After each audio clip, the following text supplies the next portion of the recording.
En el texto de hoy se habla de un misterio. La palabra misterio siempre atrae la atracción de las personas. ¿Qué será un misterio? Es algo que no se puede explicar. Algo inexplicable, naturalmente, es un misterio. En la Edad Media, en Europa, había un gran misterio. Las personas cuando estaban en la playa miraban la línea del horizonte del mar y ellos decían, ¿qué misterio habrá detrás de esa línea?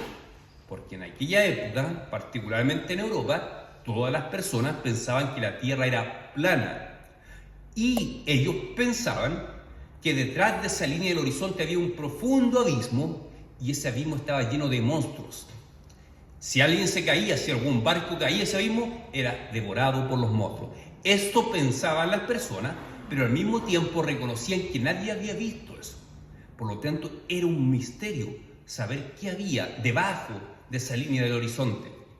Obviamente el misterio fue aclarado en 1492 cuando Cristóbal Colón llegó a América, cuando se descubrió América. Se dieron cuenta que en realidad la Tierra era redonda, que por más que uno siga navegando nunca va a alcanzar esa línea del horizonte, sino que más allá hay más tierra, hay otros continentes. Entonces ahí se aclaró el misterio. No había ningún abismo, no había ningún monstruo ahí. Así que en las mentes que maquinaban esos grandes monstruos, probablemente haya habido una decepción cuando se aclaró el misterio. No había ningún monstruo, la Tierra era redonda. Entonces, a algunas personas le puede causar alguna sensación de disgusto o decepción cuando los misterios, que aparentemente son tan profundos, son aclarados. Pero el texto de Dios nos habla del más grande de los misterios y un misterio que no decepciona a nadie, sino que es algo mucho más grande que lo que podamos comprender. De eso habla el texto de la palabra de Dios hoy día. La semana pasada, las 2 semanas anteriores, hemos estado hablando de la grandeza de la persona de nuestro Señor Jesucristo. Resaltamos que es Dios, que es creador de todas las cosas, es el primogénito, el principal sobre la creación. Él tiene la primacía sobre la muerte y Él es el autor de la redención. Que así como el Padre diseñó el plan de redención, el Hijo vino a ejecutar la redención y el Espíritu Santo aplica esa redención al corazón de los creyentes.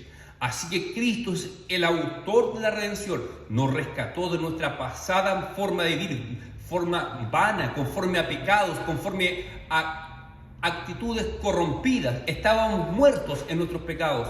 Dice el texto en el versículo 21 que algunos eran otra cosa antes. Algunos pueden haber sido un ladrón, un adúltero, un sinvergüenza, sea lo que sea, pero ahora hemos sido rescatados por Cristo, es decir, hemos sido redimidos por el Señor Jesucristo. Entonces el resto del capítulo 1 habla de esta gran obra de redención por medio de Jesucristo. Y nos hace un llamado. Curiosamente, la porción predicada la semana pasada termina de la misma forma que termina hoy en día, con un llamado a la santidad, con un llamado a la búsqueda de Dios en el crecimiento espiritual, de la madurez espiritual. Y mire cómo parte esta sección el apóstol Pablo. Dice, ahora me gozo en lo que padezco por vosotros. ¿Por qué dice Pablo que se gozaba en lo que estaba padeciendo? ¿En qué momento escribe Pablo esta carta? La escribe cuando estaba preso, estaba en prisión en Roma. Las prisiones romanas eran terribles. Bueno, toda prisión en la historia es terrible, pero particularmente las prisiones romanas. Estaban en una especie de cueva, con mucho frío, con mucha hambre, le daban muy poca comida, una comida al día, muy poca agua, sin abrigo adecuado, sin compañía, en solitario. Estaba pasándolo auténticamente mal Pablo. Un tremendo hombre de Dios, tal vez más grande de todos, estaba en prisión, estaba padeciendo. Pero él dice, me gozo en lo que padezco por vosotros. ¿Quién de nosotros podría decir que me estoy gozando, que estoy feliz porque estoy preso o porque lo estoy pasando mal, porque tengo angustia? Dice Pablo que se gozaba. ¿Por qué?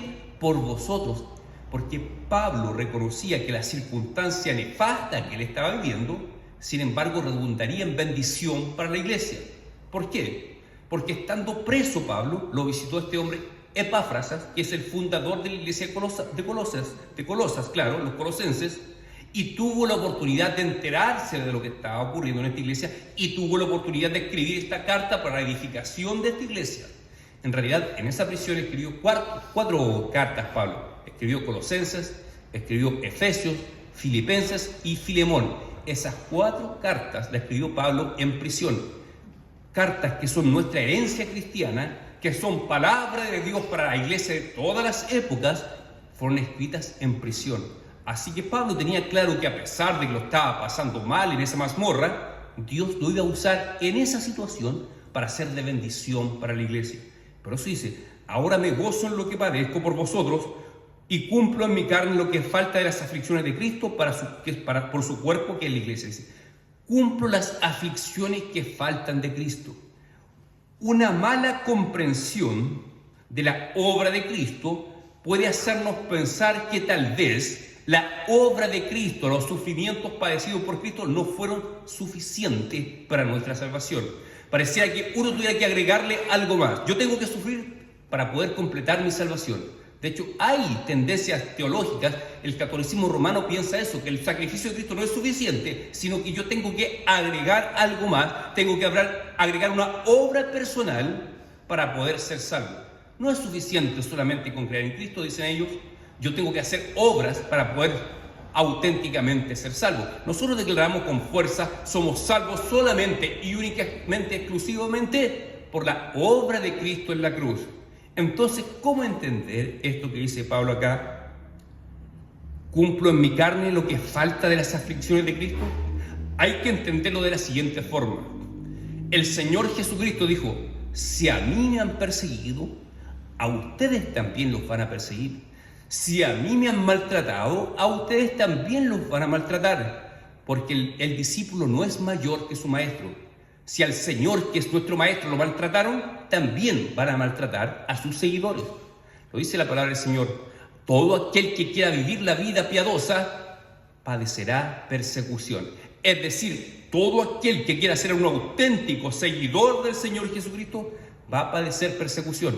¿Por qué? Porque el enemigo, Satanás y los demonios que hicieron todo su esfuerzo por dañar a Cristo cuando estaba padeciendo en la cruz, ya no le pueden hacer nada más a Jesucristo, porque en la cruz Jesucristo lo derrotó de forma definitiva y no tiene ningún poder, ninguna autoridad sobre Jesucristo. Están los demonios y Satanás completamente derrotado por el Señor Jesucristo. No pueden hacer nada contra él. Pero como ellos odian a Cristo, también odian a sus seguidores. Y a los seguidores de Cristo sí le pueden hacer daño. No un daño más allá de lo que Dios permite. La vida de los cristianos está en las manos de Dios. Recuerden el caso de Job. Satanás tuvo que pedir autorización a Dios para poder atacar a Job. Y Dios le puso el límite. No toques su vida. Así que, efectivamente, los enemigos espirituales pueden dañarnos, pero no más allá de lo que Dios les permite. Y obviamente el enemigo utiliza a personas para dañar a sus hijos. Seguramente en la cárcel los que lo tomaron preso a Pablo lo maltrataron. Evidentemente que sí. Es decir, el enemigo trata de infligir daño al pueblo de Dios, al pueblo que sigue al Señor, al quien ellos no pueden tocarle un pelo. Así que por eso, dice Pablo, yo estoy sufriendo lo que le faltó a Cristo, no en el sentido para completar la obra de Cristo, sino que lo dice en el sentido de que así como maltrataron al Señor, yo también estoy padeciendo hoy en día. Así que no es de sorprenderse, hermano, cuando tenemos dificultades. Sabemos que la vida es dura para toda persona, pero para los cristianos muchas veces hay pruebas que no le ocurren a otras personas. Muchas veces se levantan calumnias contra los cristianos en los trabajos, cuando son inocentes. ¿Por qué? Porque el enemigo utiliza a otras personas para dañar a los hijos de Dios, para traerles aflicción. Entonces eso es normal. Las pruebas, las dificultades en la vida, es normal en la vida del cristiano. El Señor dijo, en el mundo tendréis aflicción, pero confiad, yo he vencido el mundo. Es decir, a pesar de que el mundo nos ataque, nosotros confiemos que nuestra vida no está en las manos de ellos, nuestra vida está en las manos del Señor Dios Todopoderoso. Dice, aflicciones de Cristo por su cuerpo, que es la iglesia, de la cual fue hecho ministro, según la administración de Dios, que me fue dada para con vosotros, para que anuncie cumplidamente la palabra de Dios. Pablo dice, yo fui constituido ministro del Evangelio, predicador del Evangelio. Efectivamente, el apóstol Pablo tuvo un llamado espectacular. Cuando se dirigía a Damasco, el Señor se le aparece en el camino, el Señor le habla con voz audible, luego lo envía de vuelta a la ciudad de Damasco, envía a un hombre para que le imponga las manos a Ananías y pueda recuperar su visión. O sea, el llamado de Pablo es espectacular y él fue constituido un predicador del Evangelio. Ahora, lo más probable es que ninguno de nosotros haya recibido un llamado de Dios de forma tan espectacular como lo recibió el apóstol Pablo. Pero ¿significa eso, hermano, que Dios no te ha llamado?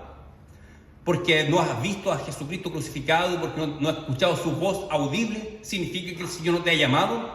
No, hermano, no se trata de eso. El Señor te llamó. Si tú eres creyente en Jesucristo, significa que el Señor te llamó. No importa por qué método Dios te llamó. Tal vez algún amigo te habló de Cristo, algún amigo te invitó a la iglesia y en la iglesia escuchaste el Evangelio. No importa de qué forma Dios te llamó. Lo importante es que así, igual que como Pablo fue constituido un predicador del Evangelio, tú también, hermano, eres un predicador del Evangelio. Tú también eres un ministro de Dios, porque un ministro significa un sirviente, un servidor. Cuando hablamos de la esfera de gobierno, los ministros son los sirvientes, los que ayudan al presidente. En el Evangelio, los ministros del Evangelio son siervos de Cristo, que ayudan a propagar el Evangelio. Así que tú también eres un siervo, un ministro del Evangelio. Tal vez no seas un ministro ordenado, como en el caso de los pastores, los presbíteros, pero tú sí eres un ministro de Cristo. Porque el Señor te llamó a que seas luz en medio de las tinieblas, para que alces la voz, para que hables de Cristo. Por lo tanto, tú también eres un siervo del Señor.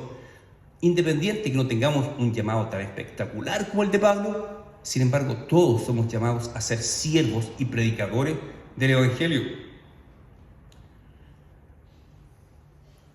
El versículo 26 y 27, aquí ya comienza a hablar de este misterio. Dice, el misterio que estaba oculto de los siglos y edades, pero que ahora ha sido manifestado a sus santos. Es decir, a la iglesia de Cristo le fue revelado un misterio que estaba oculto. Cuando ustedes leen la otra de las cartas que escribe Pablo, acá en prisión también, probablemente con poca distancia de tiempo entre una carta y otra, cuando le escribe a los Efesios, también les habla del misterio y también les revela en qué consiste este misterio. Acá, en Colosenses, el enfoque es diferente, lo cual no significa que hay contradicción entre el misterio del cual Pablo habla en Efesios y en Colosenses. Son dos verdades complementarias entre ellas. Por ejemplo, en Efesios dice Pablo, el gran misterio que ha sido revelado es que entre los dos pueblos que habían, los judíos y los gentiles, había una muralla que separaba a los dos pueblos, pero Cristo, por medio de su muerte en la cruz, derribó esa muralla que separaba a los dos pueblos. Y ahora, por medio de la fe en Cristo, somos todos parte de un solo pueblo. Dios tiene un solo pueblo. Antiguamente el pueblo de Dios, como dice en la mañana, eran los judíos, pero ahora somos pueblo de Dios, todos los creyentes en Jesucristo, indistintamente de nuestra nacionalidad. Así que esa pared intermedia fue derribada. Ese es el gran misterio que revela Pablo a los Efesios. Acá no contradice eso, pero va más allá.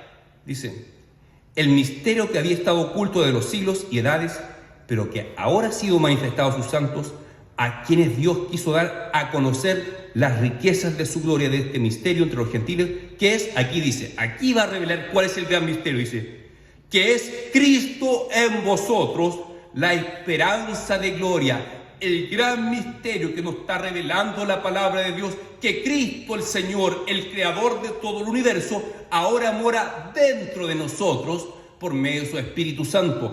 Ese es el gran misterio que está dando a conocer Pablo. Ahora ustedes que como gentiles antiguamente no eran parte del pueblo de Dios, ahora el Señor Jesucristo mora dentro de ustedes. Yo sé que ustedes sabían eso, pero muchas veces no le damos el valor a eso. El que el Señor Jesucristo esté morando dentro de nosotros es el mayor tesoro que tiene un cristiano. El mayor tesoro de un cristiano no son sus posesiones económicas, no son sus posiciones sociales, no son sus títulos académicos, no son su familia. El mayor tesoro de un cristiano es la persona de Cristo mismo morando en nuestro interior.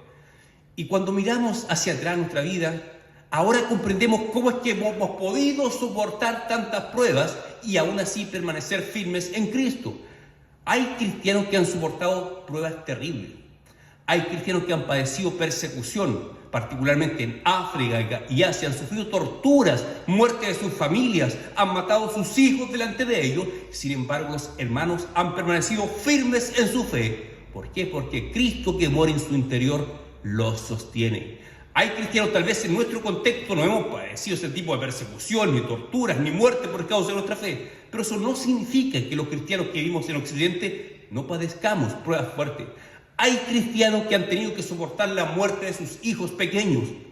Hay cristianos que han tenido que soportar la destrucción de su emprendimiento, de su empresa, en la cual tenía la expectativa de un mejor bienestar económico. Han tenido que soportar eso, la pérdida de su empresa. Hay cristianos que han tenido que experimentar fracasos matrimoniales. Y todo eso, ¿por qué lo hemos podido soportar? Solamente porque Cristo mora en nosotros. Si Cristo no morase en ti, esas pruebas que tú has enfrentado en la vida te habrían derrumbado, hermano. Hay personas que cuando experimentan un fracaso matrimonial se derrumban completamente. Yo conocí el caso de un hombre que experimentó esta situación y cayó en una depresión profunda y finalmente se quitó la vida. Hay personas que pasan crisis así de profunda. También he conocido casos de personas que han perdido sus hijos y han tenido un luto terrible que los lleva a la propia muerte y al suicidio muchas veces. Yo sé que todos nosotros hemos experimentado pruebas fuertes en la vida. ¿Y por qué tú estás aquí? ¿Y por qué tu fe en Cristo sigue viva? Porque Cristo mora en ti, hermano. Cristo es el que te sustenta. Ese es el gran misterio del cual está hablando Pablo. Cristo mora en ti, Cristo mora en tu corazón. Y esa es la única respuesta por la cual tú te has sostenido en pie. Aun cuando perdiste tu trabajo, aun cuando te acusaron de ladrón siendo inocente, tu fe sigue firme en Cristo, porque Cristo mora en tu interior, hermano. Y esa es una verdad que debe de vivificarnos continuamente. El apóstol Pablo en Romanos 8 dice que si el Espíritu Santo, ese Espíritu que levantó a Cristo de entre los muertos, mora en ti, el que levantó a Cristo de los muertos también vivificará nuestros cuerpos mortales. Ese texto hay que entenderlo en dos sentidos. Uno en un sentido escatológico, a futuro, que cuando el Señor nos resucite, ahí el Espíritu Santo literalmente levantará nuestros cuerpos mortales y serán cuerpos gloriosos. Pero también hay que entender en un sentido presente, que el hecho que Cristo, por medio de su Espíritu Santo, mora en nosotros, nos vivifica continuamente. Porque aunque vemos que nuestro cuerpo físico se va desgastando, se va arrugando, se va envejeciendo, va perdiendo masa muscular, se va enfermando, no obstante, este tesoro que está en nuestro interior nos vivifica internamente. Aunque el cuerpo externo se va desgastando, Cristo sigue vivificando nuestro espíritu por medio del Espíritu que mora en nuestro interior. Así que este gran misterio del cual habla Pablo es un privilegio que no tenían personas en otras épocas. Si bien hay una obra del Espíritu Santo en todos los creyentes del Antiguo Testamento, hay una obra de regeneración, no obstante la bendición de que Cristo mora en tu interior, eso es posible solamente a partir de la venida de Jesucristo el Señor. No significa que la gente del Antiguo Testamento no conocían al Señor, conocían. El Espíritu obraba en su vida, claro que sí, pero ahora la bendición es mucho más amplia, no se limita solamente al pueblo judío.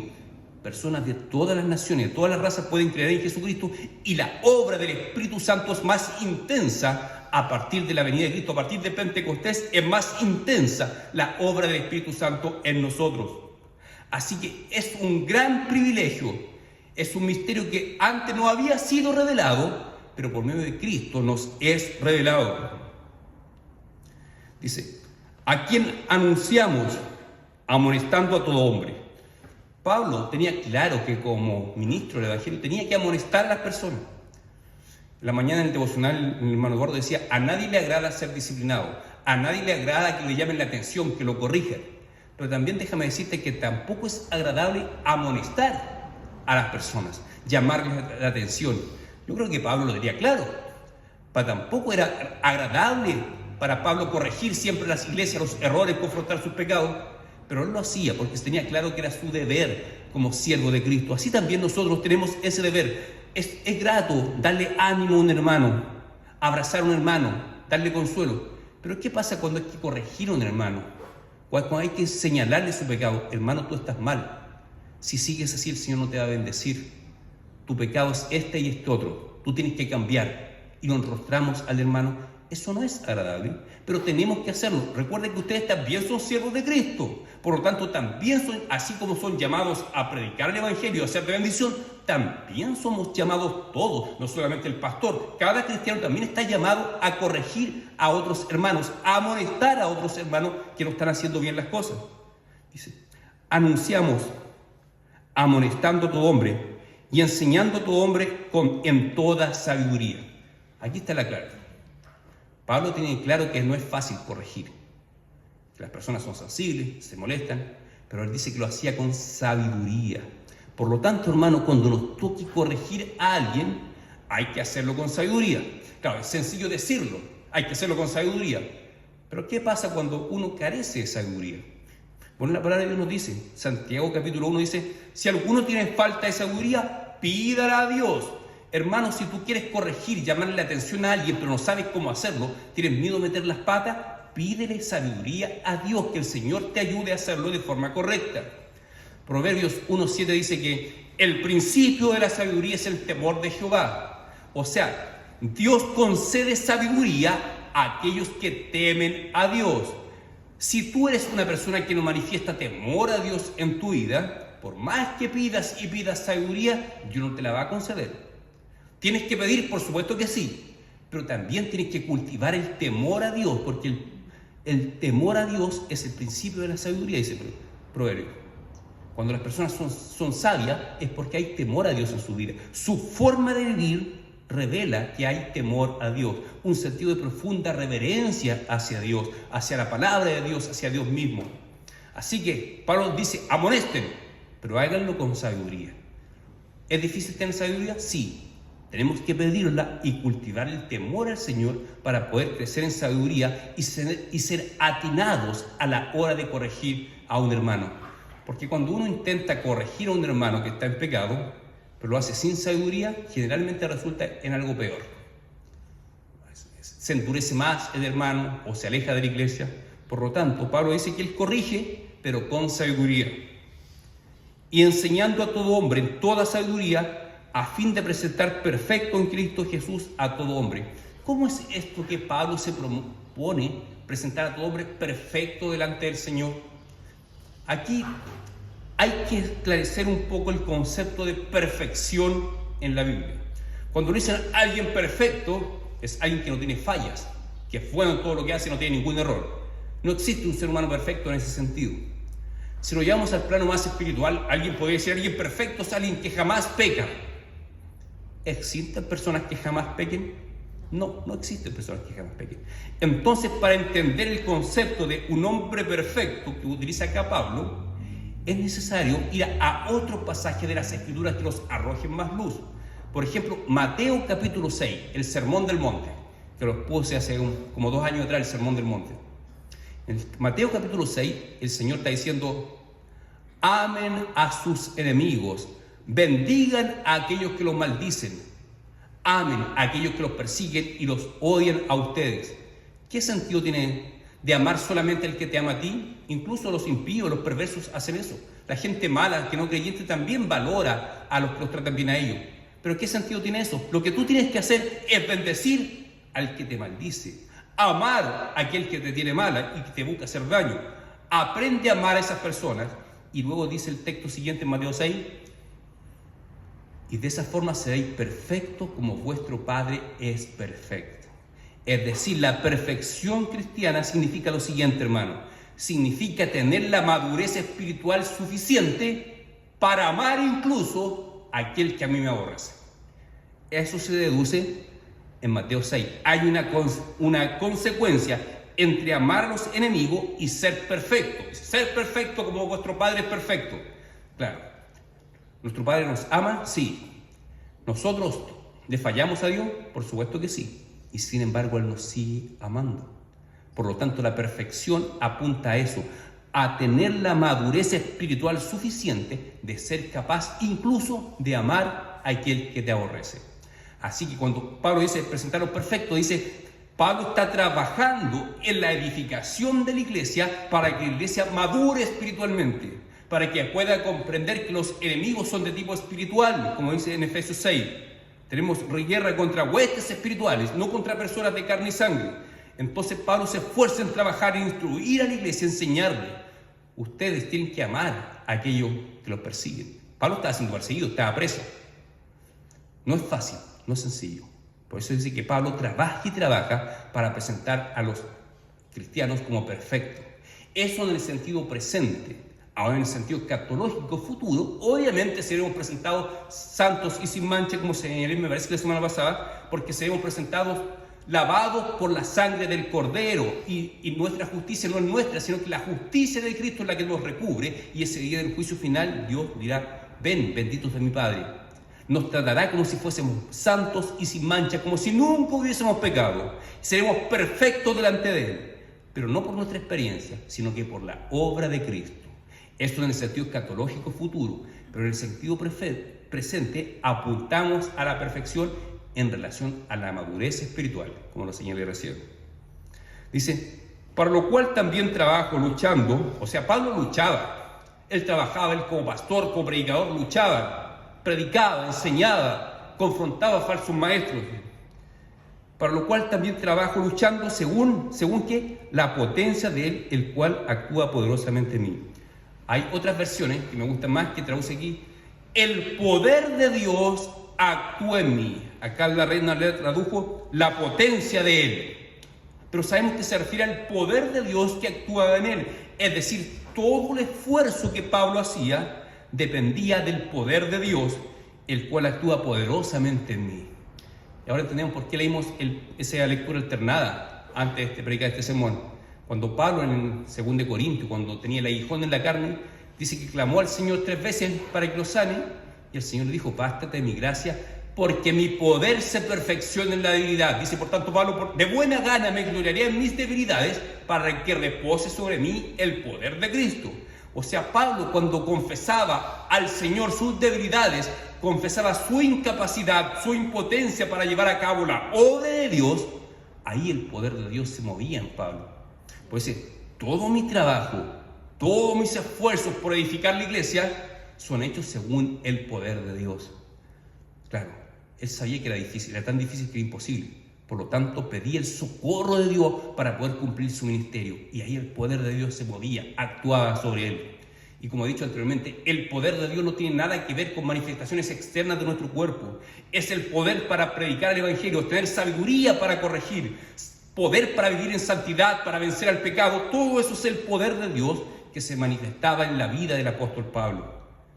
Se necesitaba del poder del Espíritu para confrontar a los falsos maestros, para instruir a la iglesia, para edificar a la iglesia, para explicar estos misterios. Se requería del poder de Dios. Así que, y ese poder de Dios, hermanos, está al alcance nuestro.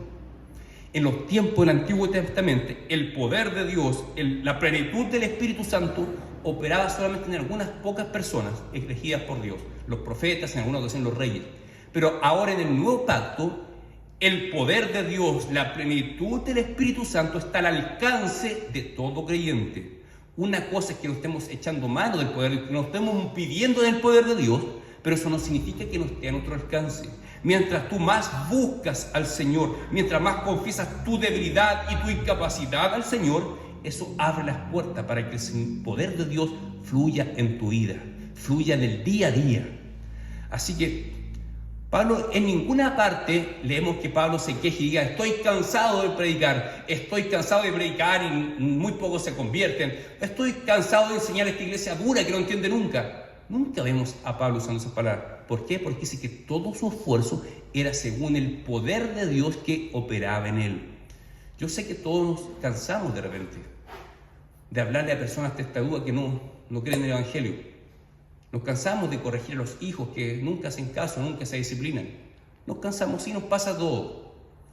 Pero eso revela que no estamos actuando según el poder de Dios. Por lo tanto, hay un desafío para nosotros, hermanos. Aprendamos a depender más del poder de Dios. Recuerda, hermano, si tú estás aquí a pesar de todas las pruebas que has tenido en tu vida, es porque el Señor Jesucristo mora en ti.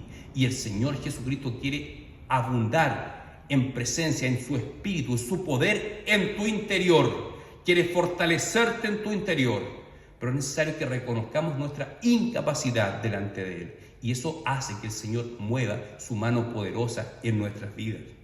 Así que, hermanos, este misterio que ha sido revelado, que es Cristo el Señor morando en nosotros. Mira la grandeza de este misterio. Dios mismo mora en nuestro interior. Mira qué grande es eso, hermano. Qué grande es eso. Qué grande misterio nos ha sido revelado. Es un misterio que nos decepciona, como les decepcionó a los europeos enterarse que la Tierra era redonda y no había monstruos ni nada. No, el misterio es revelado y es algo tan grande que no alcanzamos a disfrutar en plenitud el significado de este misterio. Pero nuestro desafío, nuestro llamado a crecer en madurez espiritual para comprender mejor este misterio y poder vivir de acuerdo a lo que Cristo, que habita en nosotros, Él nos guía a vivir la vida. Así que eso está al alcance. Yo sé que suena difícil, pero está a nuestro alcance. El misterio es revelado. Tú eres un gentil, no eres un judío, pero Cristo mora en ti. Aprendamos, hermanos, a disfrutar del hecho que Cristo mora en nosotros. Muchas veces en nuestras oraciones nos limitamos a pedir y pedir cosas. Bueno, las oraciones que hacemos en el culto tienen ese sentido. Pedir cosas, pedir por la familia de la iglesia, pedir perdón, sí. Pero los tiempos personales de oración, hermano, tú no puedes limitar solamente tu oración a peticiones. Tú tienes que disfrutar de la presencia de Dios en ti. Tienes que permitir que el Espíritu de Dios ministre tu vida, que ministre tu corazón, que traiga consuelo, que traiga dirección a tu vida. Eso está a nuestro alcance. Uno puede decir, claro, está al alcance de Pablo, que es tremendo hombre de Dios. Sí, pero nosotros también fuimos llamados por el Señor. Pablo, nuestro hermano. Así que tenemos el mismo Dios, el mismo Señor. Y ese Señor que estaba con Pablo, también está con nosotros, querido hermano. Que Dios te bendiga. Te invito a orar, hermano. Señor, te damos gracias porque tu palabra nos alienta y nos recuerda ese gran misterio, esa obra extraordinaria que tú, Señor, moras en nuestro interior. Muchas veces nos bajoneamos, nos menospreciamos y olvidamos que tú moras en nosotros. Por lo tanto, yo te ruego que tú nos recuerdes continuamente como pueblo tuyo la realidad de que tú moras en nosotros. Aunque no te podamos ver, aunque no te sintamos, pero eso no cambia la realidad de que tú moras en nosotros. Te damos gracias, Señor, por esto que has hecho por nosotros. Te damos gracias y ayúdanos a vivir en dependencia de ese poder que mora en nosotros. Te lo pedimos, Padre mío, en el nombre de tu Hijo Jesucristo. Amén.